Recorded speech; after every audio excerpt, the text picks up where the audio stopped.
If you are a technology enthusiast, you will surely know that Apple is a leading technology corporation in the world. One of the people who laid the foundation for Apple's success until today is Steve Jobs. So do you know who Steve Jobs is? Let's find out through the following video. Steve Jobs' full name is Stephen Paul Jobs, February 24th, 1955, October 5th, 2011, was an American inventor, designer and businessman, co-founder, chairman and CEO of Apple Inc. He is recognized as one of the pioneers in the microcomputer and smart mobile phone revolution, contributing significantly to Apple's success with products. Steve Jobs was born in San Francisco, California to his biological parents, Joanne Schiebel and John Jandali. Due to family objections, neither of them had the means to raise a child, so they had to ask someone else to raise their little child. Stephen was adopted by Paul and Clara Jobs, whom he always considered his real parents. From an early age, Jobs was encouraged by his father to be exposed to the world of mechanics. He would spend many hours with his father, dismantling and reassembling electronic devices in the family garage. After graduating from high school in 1972, he attended Reed College in Portland, Oregon. However, he dropped out after 6 months and spent the next 18 months taking creative classes at school. Jobs signed up for a calligraphy course and fell in love with them. Later, he said that course was the foundation for the birth of many of Apple's typefaces today. His first real computer job was as a technician at Atari Incos in Los Gatos, California in 1973. In 1976, with his friend Wozniak, he founded Apple Computer Company.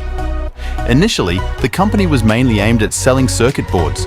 The same year, Wozniak invented the Apple Worris and two computers. In the years that followed, Apple rapidly expanded as the personal computer market began to become important.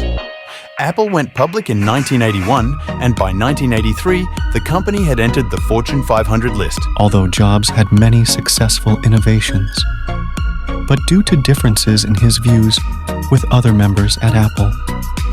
In 1985, he resigned and left the company he founded.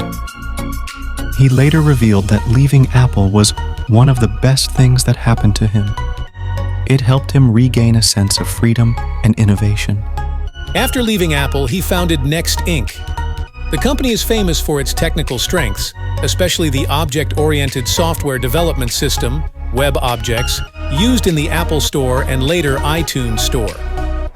In 1986, Jobs acquired a computer graphics film production company and changed the name to Pixar. Toy Story, A Bug's Life, and Finding Nemo were very successful animated films that brought Jobs a lot of profit and respect. Interestingly, in 1996, when Apple acquired Next Inc., he returned to his co-founded company as an executive. At the time, Apple was struggling to make a profit and was falling behind rivals like Microsoft. Under his watch, several projects had to be discontinued to make way for new products that focused on completely new features and attractive designs that had the potential to increase the company's sales. In 1998, the Apple iMac was introduced to the world. A computer with high-speed processing at a low price started a trend of high-fashion computers. Subsequent versions came in 5 different colors. This is a direct result of his return to Apple. By the end of that year, the iMac became America's best-selling personal computer. In 2001, Jobs set out to reinvent Apple for the 21st century. The company dipped into the world of music with the launch of the iPod, iTunes digital music software, and the iTunes Store. The device was an instant success and raised the company's sales and reputation by leaps and bounds. The first generation of the iPod gave way to revised consumer-friendly devices, such as the iPod Classic, iPod Nano, iPod Touch, and iPod Shuffle. In 2005, with Disney's purchase of Pixar, he became the largest shareholder of the Walt Disney Company, with approximately 7% of the company's shares. He served as one of the board members in the company. In 2007, he entered the mobile phone business with the launch of the iPhone with a multi-touch screen, capable of playing MP3, video, and accessing the internet. Later that year, Apple introduced the iPod Touch, a portable MP3 and gaming device with built-in Wi-Fi and an iPhone-like touchscreen. In the following years, he worked on the iPhone to come up with improvised versions. In 2008, the iPhone 3G was released with 3 key features: support for GPS, 3G data, and tri-band UMTS HSDPA. In 2009, iPhone 3GS was launched.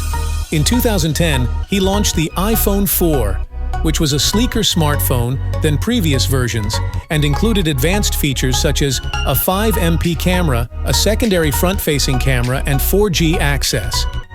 In 2011, the iPhone 4S was released to include Siri, a virtual assistant with voice recognition capabilities. In the same year, health problems forced him to resign as CEO of Apple, but continued to serve as chairman of the company's board of directors. Death of Steve Jobs. In 2003, he was diagnosed with pancreatic cancer. In the years that followed, he struggled with health problems and was forced to entrust Apple's operations to Tim Cook. In 2009, he underwent a liver transplant, but 2 years later, serious health problems returned. In August 2011, he retired to focus on improving his deteriorating health situation. After nearly a decade of fighting cancer, Steve Jobs passed away in Palo Alto on October 5, 2011, at the age of 56. What do you admire about the late CEO Steve Jobs? Please leave a comment below the video.